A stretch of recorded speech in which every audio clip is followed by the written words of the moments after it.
हुआ है।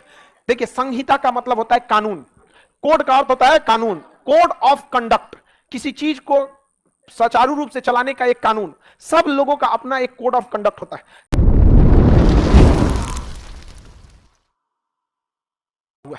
देखिए, संहिता का मतलब होता है कानून, कोड का अर्थ होता है कानून, कोड ऑफ कंडक्ट, किसी चीज को सुचारू रूप से चलाने का एक कानून। सब लोगों का अपना एक कोड ऑफ कंडक्ट होता है। जब आप अधिकारी बन जाइएगा तो आपको एक ज्वाइनिंग के बाद कोड ऑफ कंडक्ट दिया जाएगा। ये काम आप कर सकते हैं, ये नहीं कर सकते।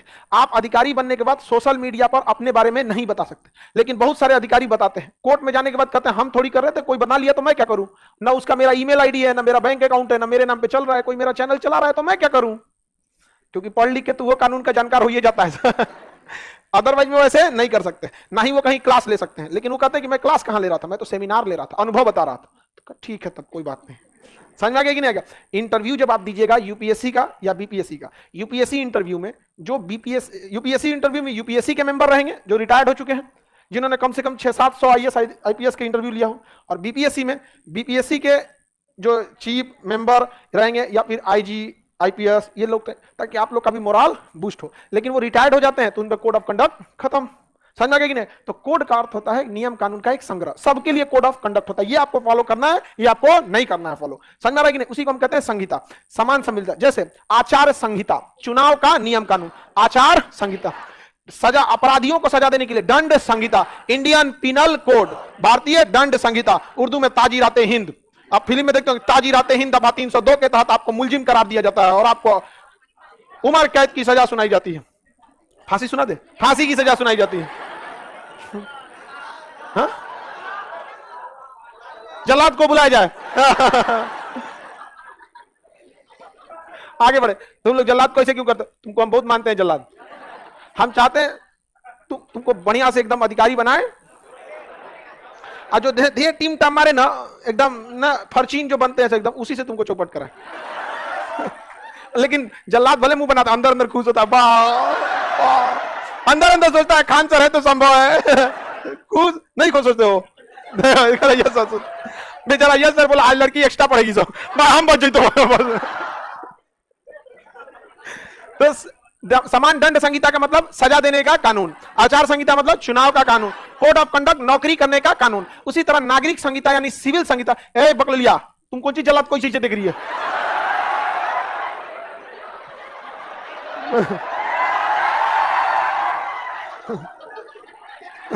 इधर देखो, वो ऊंचा ऊंचा के देख रही है। ए हल्ला नहीं करो यहाँ। तो इधर लड़की तो ऐसा कम करेगी सर, यहाँ पे आगे बैठ के डिस्टर्ब होगा ना यहाँ पे। चलो इधर देखो, तो लड़का सबको देखो, लड़का कभी हमारे बैठ का लड़का कभी इधर ताक झाक नहीं करेगा। उसको पता है, उसको पता है ताक झाक से फायदा कौन है। कितना दलित रहो नौकरी हो जाएगा, बाकी खान से सही बोले हैं। ताक झाक करता है लोग, नहीं कोई फायदा नहीं है, कर्म करो। चलो ध्यान देते हैं, बेचारी लड़की सब हदस गई है, तो जा बाप रे बाप चौपट हो लो। चलिए, नागरिक संहिता का अर्थ होता है शादी विवाह तथा वसीयत का कानून। इसमें मुख्य रूप से 3 चीजों को शामिल किया जाएगा। शादी और विवाह एक ही चीज होता है। हिंदी उर्दू में शादी, हिंदी में विवाह, विवाह, तलाक और वसीयत, इन 3 चीजों को मेनली इसमें शामिल किया जाएगा। अभी क्या है कि लॉर्ड कॉर्नवालिस के समय हिंदू के लिए अलग था, मुस्लिम के लिए अलग था। समझ में आ गया कि नहीं आ गया। तो मुसलमानों में रीतियां सबकी अलग रहेंगी। कोई 7 फेरे लेगा तो कोई कबूल है बोलेगा, कोनो अगरबत्ती जला देगा। अरे अगरबत्ती मोमबत्ती, सॉरी, अरे वही थोड़ा सा का अंतर हो गया है। मोमबत्ती, कैंडल, क्रिश्चियन लोग की शादी में कैंडल बहुत शुभ होता है, हम गलती से अगरबत्ती बोल दिए। उतना चलता है जी हम लोग। सुनिए, तो रीतियां सबकी अलग अलग हो, लेकिन कुछ कानून हो जो सबके लिए सेम हो। जैसे पॉलीगेमी ना हो, एक व्यक्ति एक से ज्यादा विवाह न करे, ये सबके लिए हो जाएगा। अभी क्या है कि इस्लाम धर्म में 2 शादियां करना मतलब इजी है। समझ में आ गया कि नहीं। बाकी धर्म में भी लोग शादियां कर लेते हैं, तो उनमें थोड़ा सा एक्सेप्टेंस थोड़ा सा कम है। मतलब लोग उनको करने का तो कर ही लेते हैं, बट उतना एक्सेप्टेंस नहीं है। बट इस्लाम में एक्सेप्टेंस बाकी की तुलना में ज्यादा है। हालांकि ऐसा नहीं है कि 100% मुस्लिम ही एक से ज्यादा शादी करेंगे। या ऐसा भी नहीं है कि अन्य धर्म के लोग एक से ज्यादा शादी नहीं करते हैं। बहुत बहुत सेलिब्रिटी या बड़े बड़े लोग आपको एग्जांपल में जब मिल सकते हैं तो एक धरातल लेवल पे तो संख्या और भी बढ़ सकती है। लेकिन इस चीज को दूर करने के लिए समान सिविल संहिता लाने की बात है। तो अब इससे क्या होगा कि शादी के नियम कानून एक ही रहेंगे कि सबको एक ही शादी करनी है, और साथ ही शादी तोड़ने के लिए भी कानून एक ही रहेगा कि आपको प्रूफ देना पड़ेगा कि आप इसके साथ जीवन नहीं बिता सकते। ऐसा नहीं है कि तलाक तलाक बोले खत्म कहानी हो गया, नहीं, कभी ऐसा होगा ही नहीं, ना ही हिंदू में और ना ही मुसलमान में। समझ में आ गया कि नहीं आ गया? इसके लिए आपको कोर्ट का रास्ता अपनाना पड़ेगा। जैसे किसी अपराधी को सजा सुनाने के लिए कोर्ट का सहारा लेते हैं, वैसे ही समझिए कि अब आपको खत्म करना है तो आपको कोर्ट का सहारा लेना पड़ेगा। बहुत सारे लोग इसे सहारा लेते हैं, कोर्ट का इजीली सेपरेट हो जाते हैं। बड़े बड़े सेलिब्रिटी लोग में, बड़े बड़े लोगों में बड़ा आराम से विवाह अलग हो जाता है। कोर्ट में एक अर्जी डालते हैं, 6 महीने की तारीख पड़ती है, जज पूछते हैं, फिर कहते हैं कि 6 महीने आप लोग अलग रह के देख लीजिए। हो सकता है कि आप लोग आवेश में आके घुसिया गए होंगे एक दूसरे से, फिर आपका ये डिसीजन हो रहा होगा।